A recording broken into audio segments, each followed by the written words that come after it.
자양대의 귀한 고백처럼 삶의 순간마다 하나님이 지으신 세상 바라보며 하나님을 깊이 묵상함으로 그 은혜 가운데 삶을 사는 저희 모두가 되시기를 주의 이름으로 축원합니다.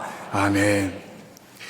찬양을 들으면서 이 찬양은 어디 들판에 가서 들어야 되는데, 어디 깊은 산속에 가서 들어야 되는데, 그 생각을 먼저 했습니다. 근데 그 생각을 하는데 마음 가운데 그런 감동이 일었어요. 다 옆에 있는 사람들 하나님이 지으시지 않느냐, 여기 내 작품들이 다 있지 않느냐, 하나님이 말씀하셨습니다. 우리 좌우에 계신 분들하고 한번 인사하겠습니다. 참 아름답습니다.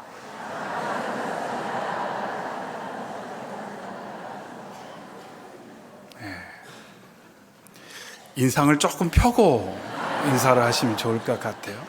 특별히 부부간에 인사하신 분도 계시는데 다시 한번 우리 밝게 인사하겠습니다. 참 아름답습니다.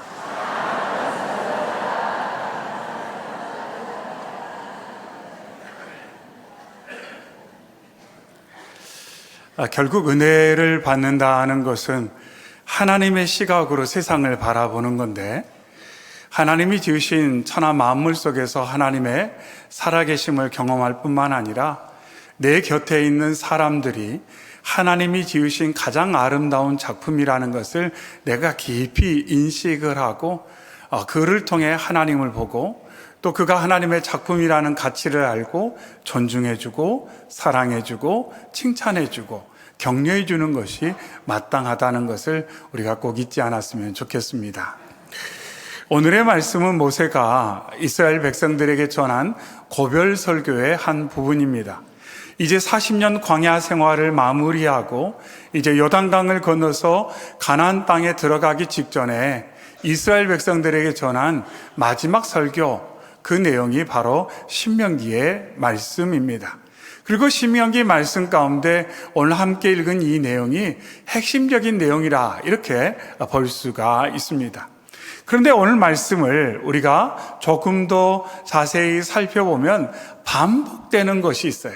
가장 많이 반복되는 것이 무엇이냐면 바로 여호와 하나님, 하나님 여호와라는 것입니다. 1절에 너의 하나님 여호와, 2절 내 하나님 여호와, 3절 내 조상들의 하나님 여호와, 4절 우리 하나님 여호와, 5절 내 하나님 여호와.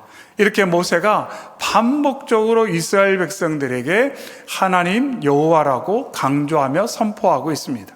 그런데 이것은 하나의 이름이 아닙니다.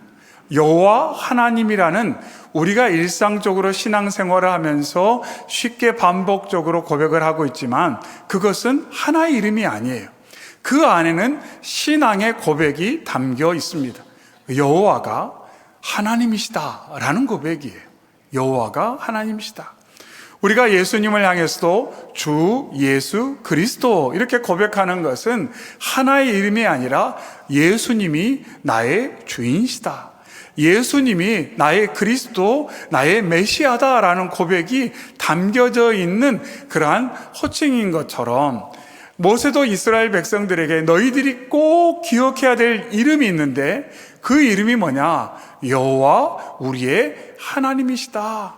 나를 호렙산 떨기 나무 가운데 부르시고 너희들 가운데 구원의 역사를 허락하셔서 홍해를 건너게 하시고 광야 생활 가운데 만나와 메추라기를 공급하시고 불기둥과 구름기둥으로 인도해 오신 그 여호와 하나님을 너희들이 잊어서는 안 된다. 이렇게 모세가 강조를 하고 있습니다.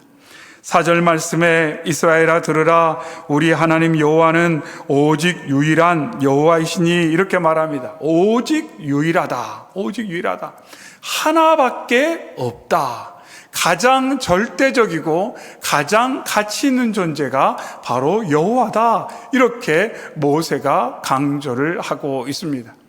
그래서 모세는 이스라엘 백성들에게 너희들이 이제 저 강을 건너서 가나안에 들어가면 너희들의 눈길을 끌고 자꾸 귀를 울리는 많은 이야기가 있을 터인데 마치 세상 가운데 여호와 말고 다른 신이 존재해서 너희에게 복을 주고 너희에게 응답을 하고 너희의 삶 가운데 도움이 될 어떤 대상이 있는 것처럼, 농경의 신이라고 불리우는 바알이 있고 비를 내리는 신들이 있고 너희의 삶 가운데 풍요를 가져다 줄 어떤 대상처럼 사람들이 이야기하더라도 그들은 너희가 의지할 신이 아니다, 절대자가 아니다, 도움이 되지 못한다, 이렇게 말합니다. 이사야도 이사야 41장에서 그들이 부어 만든 우상들은 바람이요 공허한 것뿐이니라, 이렇게 말합니다. 주전 8세기에 나라가 위태로운 상황 가운데 처했을 때 사람들은 위기 상황 가운데 누가 나를 도와줄 수 있을까? 어디에서 도움을 좀 받을 수 있을까? 이 생각을 하면서 여기저기 기웃하고 있을 때 이사야 선지자가 이스라엘 백성들에게 말하기를, 세상 사람들이 말하는 우상, 그들의 신, 그리고 너희들이 지금까지 겸하여 섬기려고 했던 그러한 이방 사람들의 신은 바람 같은 존재다, 공허한 것이다, 이렇게 말합니다. 바람 같은 존재, 잡으려고 해도 잡히지 않고 그 대상을 통해서 어떠한 만족도 충족도 얻을 수 없는 존재. 여러분, 많이 바람을 맞는다고 해서, 먹는다고 해서 배부른 것 아니잖아요. 잡히지도 않아요. 우상이, 이방 사람들이 섬기는 신이 그처럼 허무하다, 이렇게 말합니다. 그러면서 공허하다고 말합니다. 형체가 없다, 무질서하다, 가치 없다, 이렇게 이사야가 선포하면서 위기의 상황 가운데 자꾸 여기저기 도울 자를 찾고 있는 이스라엘 백성들에게 하나님께로 돌아가야 된다, 여호와만이 너희의 유일한 도울 자시다, 의지할 대상이다, 이렇게 선지자들이 강조를 했던 것입니다. 그러면서 모세는 이스라엘 백성들에게 오직 여호와 하나님만이 도울 자이심을 선포하면서 경외하라, 이렇게 강조합니다. 2절에 곧 너와 내 아들과 내 손자들이 평생에 내 하나님 여호와를 경외하며. 이 경외하다는 것은 건강한 두려움을 말합니다. 건강한 두려움. 그런데 언젠가 어버이 주일에 공경이라는 단어를 표현할 때 무겁게 여기다, 이런 뜻이라고 말씀을 드렸는데, 공경하는 것, 경외하는 것, 이것은 단순히 교육만으로 되는 결과라고 보기는 어렵습니다. 부모와 좋은 관계, 또 할아버지 할머니와 좋은 관계, 세상의 권위들과 좋은 관계를 가질 때 그 권위를 인정하고 존중하게 됩니다. 하나님과의 관계도 마찬가지입니다. 모세가 이스라엘 백성들에게 너희가 이 광야에서 하나님을 경험하면서 너희가 경외심을 갖게 되었던 것처럼 가나안에 들어가서도 하나님과의 관계에 우선순위를 두고 하나님을 만나고 하나님을 경험하고 하나님과 좋은 관계 가운데 친밀하게 너희들이 삶을 산다면 너희의 마음 가운데 지금 자리 잡고 있는 그 경외심은 계속해서 너희의 삶의 중심이 되고 너희 하나님과의 관계를 세워가는데 큰 유익이 될 거다, 이렇게 말하고 있어요. 그러니까 이 경외심이라는 것은 내가 스스로 창출할 수도 없고 유지할 수 있는 대상은 결코 아니라는 겁니다. 하나님과의 좋은 관계가 계속 유지되고 하나님을 경험해 갈 때에 그 하나님과의 만남을 통해서 우리의 마음과 우리의 내면에 계속 힘있게 자리하는 것이 경외심이다, 이렇게 우리가 정리해 볼 수가 있습니다.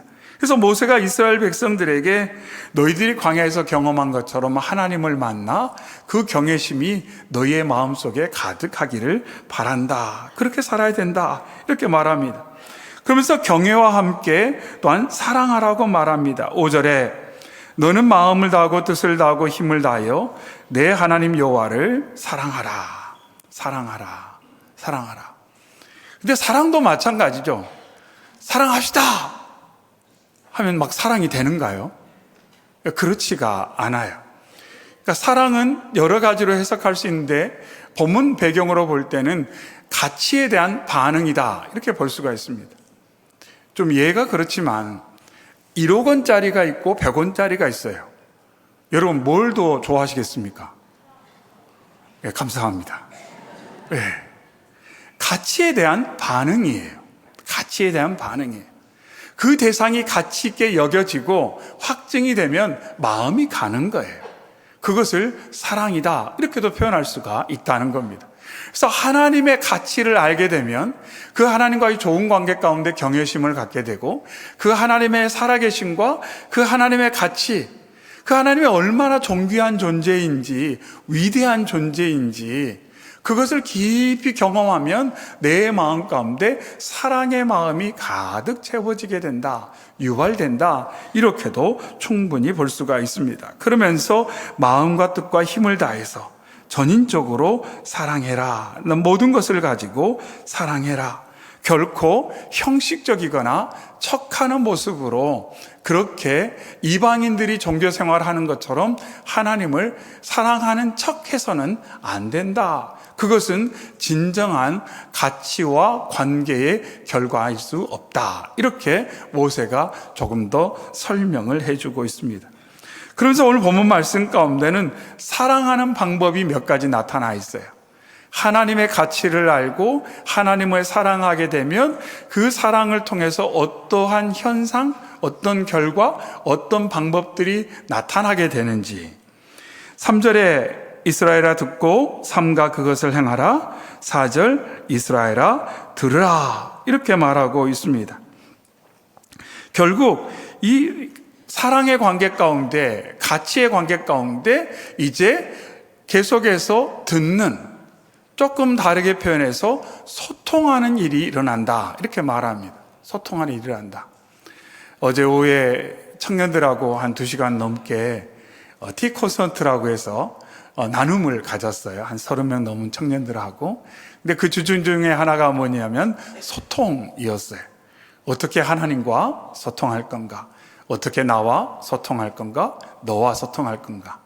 근데 우리가 잘 아는 것처럼 하나님 사랑, 자기 사랑, 이웃 사랑이라는 것은 결국 소통을 말하고 있어요.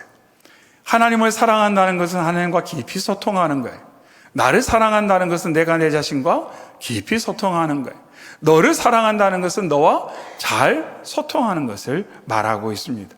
하나님을 경외하고 하나님을 사랑한다는 것은 하나님과 소통하는 건데, 그 소통은 뭐냐면 하나님의 말씀을 잘 듣는 거다, 이렇게 볼 수가 있습니다. 그래서 이러한 소통을 통해서, 이러한 들음을 통해서 또한 관계가 강화되고 아름답게 유지가 된다. 근데 이 소통이 이루어지면, 말씀을 잘 들으면 어떠한 현상이 나타나냐. 6절에 오늘 내가 명하는 이 말씀을 너는 마음에 새기고. 그러니까 하나님과 소통을 잘하면서 하나님의 말씀을 들으면, 사랑의 관계 가운데 하나님의 말씀을 듣게 되면 그 하나님의 말씀이 어떻게 되냐면 마음에 새겨지는데, 이 마음에 새겨진다는 것은 마음 위에 두다, 이런 뜻이에요. 마음 위에 두다, 마음에 두다, 마음 위에 두다. 여러분, 이사 갈 때 짐을 싸는데 제일 중요한 거는 어떻게 하세요? 그냥 막 던져요? 안 그러죠. 딱 안고, 이사 갈 때 혹여라도 잊어버릴까 봐 내 차나 아니면 내가 이렇게 안고 이사 갈 때도 계속 살피면서, 왜냐하면 그게 중요하니까. 아까 예를 들었죠. 1억짜리하고 100원짜리가 있어요. 뭘 위에다 둘까요? 100억짜리 위에다가 1억 원짜리 위에다가 100원을 둘까요? 100원짜리 위에다가 1억 원짜리를 둘까요? 분명 가치 있는 것을 위에 둘 거예요. 그러지 않겠습니까? 그러니까 우리의 삶 가운데 무엇을 위에 두느냐, 어떤 것을 결정할 때, 어떤 것을 선택할 때, 우리가 선택하거나 결정하는 그 과정을 보면 내가 무엇을 더 가치 있게, 무엇을 더 사랑하고 중요하게 여기는지를 알 수가 있다는 겁니다.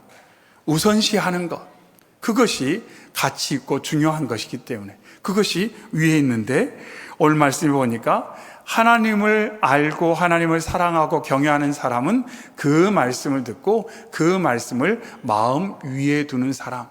그래서 내 생각, 내 판단, 내 감정보다 하나님의 말씀을 그 위에 두는 사람이 정말 하나님을 사랑하고 경외하는 사람이다, 이렇게 말하고 있습니다. 그러면서 그 말씀을 따라서 산다. 7절에 말합니다. 내 자녀에게 부지런히 가르친다. 근데 여기서 이 가르친다는 이 표현이 상당히 특별한 의미가 있어요. 어떤 의미가 있냐면 날카롭게 한다라는 거예요. 그러니까 자녀를 가르치면 자녀가 날카롭게 된다. 이거는 뭐 예민해진다 이런 뜻이 아닙니다. 우리가 아는 것처럼 히브리서 말씀에서 하나님의 말씀은 좌우의 날쌘검과 같다. 찔러 쪼갠다. 모든 것을 드러낸다. 그래서 하나님의 말씀이 내 마음과 생각과 삶 위에 머물게 되는데 그 말씀이 나를 찔러 쪼갠다. 나를 뾰족하게 하는, 또 뾰족한 것들이 경험하는 그런 경험을 하게 된다. 그래서 말씀의 역사는 뭐냐면 나에게 뭔가 뾰족하게 내 삶 가운데 깊이 들어와 나의 삶을 드러내게 하고 마치 외과 수술을 하는 것처럼 나를 새롭게 하는 역사가 바로 하나님과의 관계 속에서 들은 말씀이 하는 역사다. 그래서 또 한 가지를 말하는데 그 말씀이 뾰족하게 하는데 뾰족하게 한다는 것은 뭐냐면 분별력을 갖게 한다. 이런 뜻이 있어요. 분별력을 갖게 한다. 이것에 관해서 잠언에서는 이렇게 말씀합니다. 잠언 27장에 철이 철을 날카롭게 하는 것 같이 사람이 그의 친구의 얼굴을 빛나게 한다. 이렇게 잠언 27장에 말씀합니다. 철이 철을 날카롭게 하는 것처럼. 철은 혼자 나를 세울 수 없어요. 그렇죠? 아무리 좋은 재료를 가지고 있다 할지라도 혼자서는 나를 세울 수가 없습니다. 뭔가 다른 대상의 도움이 필요해요. 그 과정을 통해서 결국 나를 세우게 되고 쓸모 있는 어떤 결과가 나타나게 됩니다. 사람도 그렇다는 거예요. 그래서 1차적으로 잠언에서는 사람이 그의 친구의 얼굴을 빛나게 한다. 근데 이 잠언에서 빛나게 한다는 것도 날카롭게 한다라는 의미예요. 그러니까 사람이 그의 친구의 얼굴, 그의 됨됨이, 그의 삶의 지성과 영성을 날카롭게 한다. 분별력 있게 한다. 지혜를 갖게 한다. 이렇게 좀 포괄적으로 설명을 할 수가 있습니다.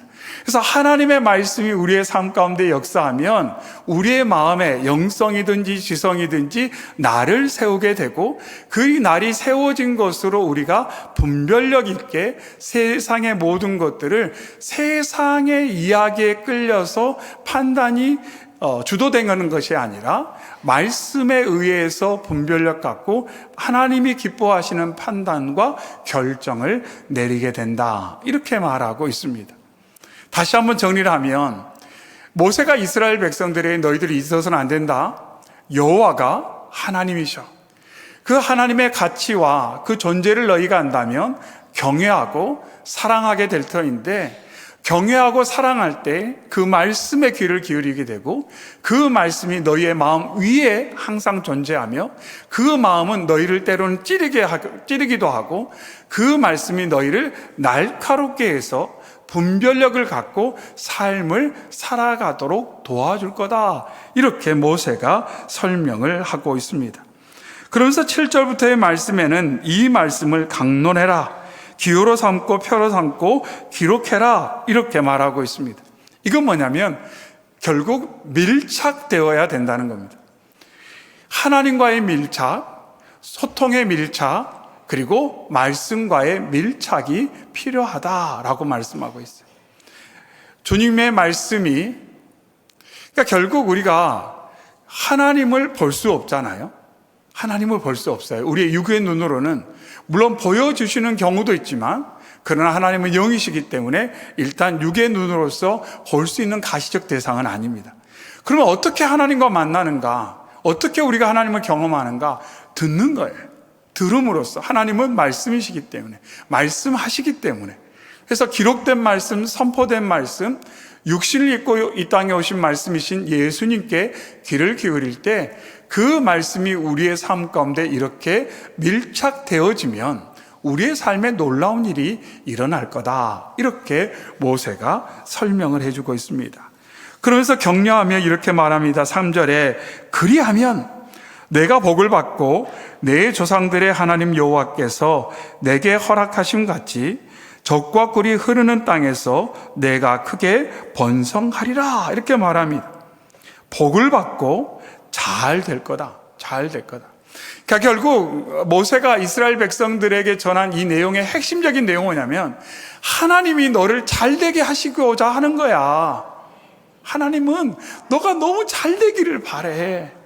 그러려면 하나님의 가치를 알고 경외하고 사랑하는 마음 가지고 그 말씀을 너 마음 위에 딱 두면, 그 말씀이 너의 마음과 삶과 딱 밀착되어 있으면 그 말씀이 너를 때로는 찌르기도 하고 너를 날카롭게도 하면서 그 모든 과정을 통해서 너가 복을 누리게 될 거다.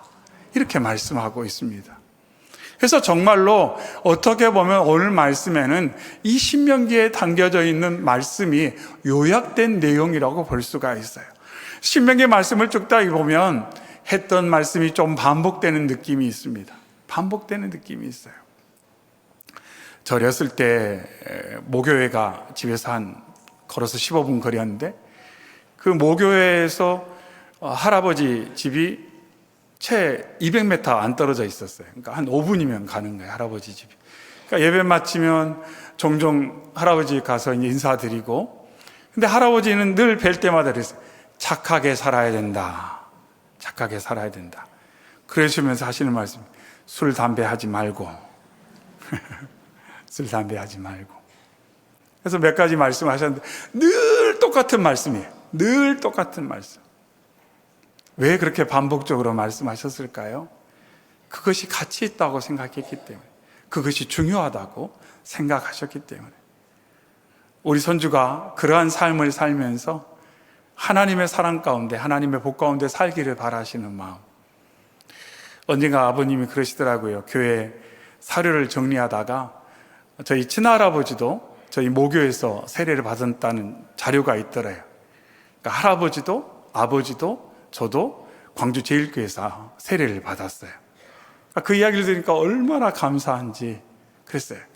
근데 그 할아버지는 늘 착하게 살아야 된다. 착하게 살아야 된다. 남 속이지 말고 욕심 부리지 말고 착하게 살아라. 이렇게 말씀하셨어요. 근데 모세가 이스라엘 백성들에게 전한 내용도 그거예요. 여러분 들어가서 착하게 사십시오.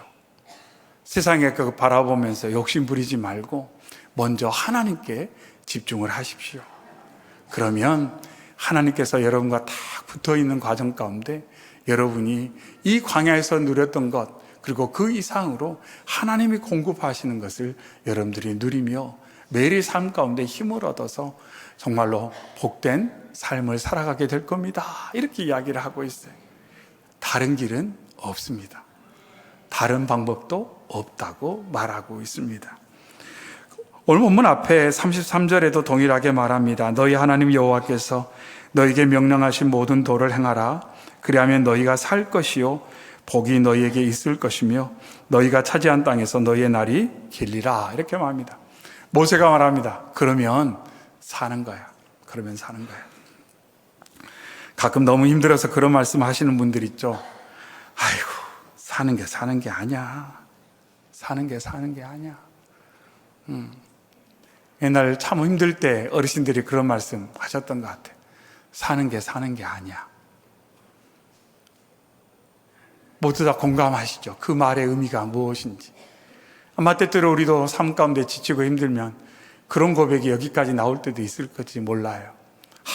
사는 게 사는 것 같지 않아. 이런 마음. 근데 하나님께서 말씀하세요. 아니다. 너가 나와의 관계 가운데 너가 정말 나를 사랑하고 경외함으로 내 말씀을 너의 마음에 제일 위에 두고 그 말씀이 너의 삶을 조명하고 깊이 찌르고 너를 날카롭게 하고, 그러면 내가 예비한 복을 너가 풍성히 나와의 관계 가운데 포도나무처럼 풍요롭게 누리게 되면 그런 고백은 절대 하지 않게 될 거다. 야, 사는 게 참 좋구나. 이게 사는 거지. 이게 사는 거지. 참 살맛 난다 하는 고백을 하게 될 거라고 모세가 이스라엘 백성들을 격려하고 있습니다. 오늘 예배하는 저와 여러분이 때때로 삶 가운데 어떤 사건도 만나고 어떤 이야기도 듣고 어떤 뉴스도 접하다가 야, 참 살맛 안 난다. 이게 사는 건가? 이런 질문도 들고 답답함도 들 수도 있지만 그 순간 주님께 좀 더 가까이 나아가셔서 주님과 친밀한 교제를 나눌 때 주께서 오늘 말씀을 통해 약속하신 것들을 풍성히 누리면서 야, 이게 사는 거지. 살맛 난다. 이렇게 고백하시는 저희 모두가 되시기를 주의 이름으로 축원합니다. 아멘. 사랑의 주 하나님 아버지 감사합니다. 오늘도 저희를 주 앞으로 인도하셔서 때로 세상사에 지치고 마음과 몸이 상하여 연약해진 저희를 붙들어 주시고 주의 말씀으로 우리를 새롭게 하셔서 살맛 나는 삶, 삶의 기쁨을 누리는 복되게 하시니 감사합니다. 하나님, 이 시간 마음의 문을 활짝 주님께 여오니 주님 붙들어 주시고 인도하여 주셔서 하나님과 동행하는 복된 한 주간 아름다운 계절 되게 하여 주시옵소서. 특별히 사랑하는 가족들, 우리가 품고 기도하는 그 영혼들, 하나님 주님과 동행하는 복을 그들도 누릴 수 있도록 역사하여 주시옵소서. 예수님의 이름으로 기도하옵나이다. 아멘.